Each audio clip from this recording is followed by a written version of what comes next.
अस्सलाम वालेकुम दोस्तों, ये कहानी डोगलस DC-4 फ्लाइट 914 की है जो 1955 में न्यूयॉर्क शहर में मियामी के लिए टेक ऑफ करता है और 1992 में वेनेजुएला में लैंड हो जाता है।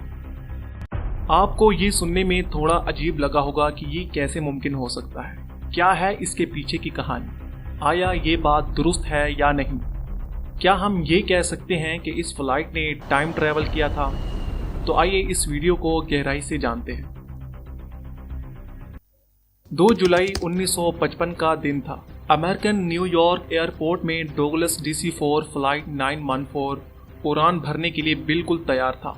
इस फ्लाइट में 57 पैसेंजर और 4 क्रू मेंबर थे। फ्लाइट सभी को लेकर मियामी के लिए टेक ऑफ कर जाता है। फिर उसके बाद जो होता है वो कुछ ऐसा है कि कुछ मिनटों के बाद ये फ्लाइट रडार से गायब हो जाता है। फिर ये फ्लाइट 1955 और 1992 के दरमियान इसका कुछ अता पता नहीं चलता। आखिर ये फ्लाइट कहाँ गायब हो गया था। समय बीत गया, 37 साल गुजर गए, मगर इस फ्लाइट की और इसमें बैठे मुसाफिरों की कोई खबर नहीं। फिर अचानक 37 साल के बाद अमेरिकन वेनेजुएला एयरपोर्ट में एक नायकीन करने वाला हादसा पेश आता है कि अचानक वही फ्लाइट फिर से सामने आ जाता है। और हैरानी की बात यह है दोस्तों कि ये तैयारा रडार पर दिखाई दे ही नहीं रहा था, यानी कि उसे कैच नहीं कर पा रहा था। फिर पायलट कंट्रोल रूम से राब्ता करता है। कंट्रोल रूम में पायलट की घबराते हुए आवाज आती है, हम कहाँ हैं। कंट्रोल रूम से जवाब आता है, आप वेनेजुएला एयरपोर्ट के हदूद में हैं। ये सुनकर पायलट हैरान हो जाता है और सोचने लगता है कि ये कैसे मुमकिन हो सकता है। इसके बाद पायलट कंट्रोल रूम से कहता है कि ये फ्लाइट न्यूयॉर्क से मियामी के लिए उड़ान भरी थी और फ्लाइट में 4 क्रू मेंबर और 57 पैसेंजर हैं और इन्हें 2 जुलाई 1955 को 9:50 पर मियामी पर लैंड करना है। कंट्रोल रूम में बैठे लोग फिर से हैरान होते हैं और फ्लाइट को वेनेजुएला में लैंड करने की इजाजत देते हैं। इजाजत देने से पहले वो पायलट को बताते हैं कि ये अक्टूबर का महीना है और साल 1992 का है। इस वक्त आप वेनेजुएला एयरपोर्ट में लैंड कर रहे हैं।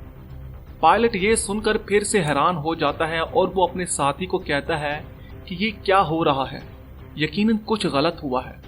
फिर कंट्रोल रूम से आवाज आती है कि आप इत्मीनान से लैंड हो सकते हैं और आपकी मदद भी की जाएगी।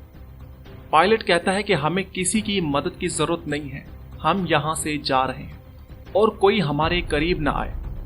उसी दौरान पायलट ने फ्लाइट को उड़ान भरी और बादलों में गायब हो गया। दोस्तों, बात करते हैं कि ऐसा मुमकिन है, क्या ये फ्लाइट उड़ान भरे और इतने सालों के बाद लैंड हो जाए। यकीनन नामुमकिन है। जाहिर सी बात है कि इतने सालों तक ये फ्लाइट बादलों में क्या कर रही थी, फ्यूल कहां से आया। ये सब सवालात तारीख का भी हिस्सा बन जाता है। तो आइए जानते हैं। सबसे पहले आप विकिपीडिया की एक आर्टिकल को देखें जिस पर यह साफ लिखा है कि ये एक धोखा है जिसकी शुरुआत वीकली वर्ल्ड न्यूज ने की थी, जो एक झूठी कहानियों को शाया करने के लिए जानी जाती है। वीकली वर्ल्ड न्यूज ने इस कहानी को 2 बार शाया किया था, एक बार 1993 को और फिर 1999 को। अब जो अखबार शाया हुई थी, जरा इसको गौर से देखें। इस अखबार में 2 अलग अलग तस्वीर का इस्तेमाल किया गया है। ये बात वाकई सच साबित करती है कि ये एक मन घड़त कहानियों में शुमार की जाती है और उसे तारीख का हिस्सा बनाया जाता है और मुस्तकबिल में ऐसा कोई हादसा पेश नहीं आया था। दोस्तों, फ्लाइट के बारे में आपकी क्या राय है, हमें जरूर बताएं। मिलते हैं एक अगली वीडियो में।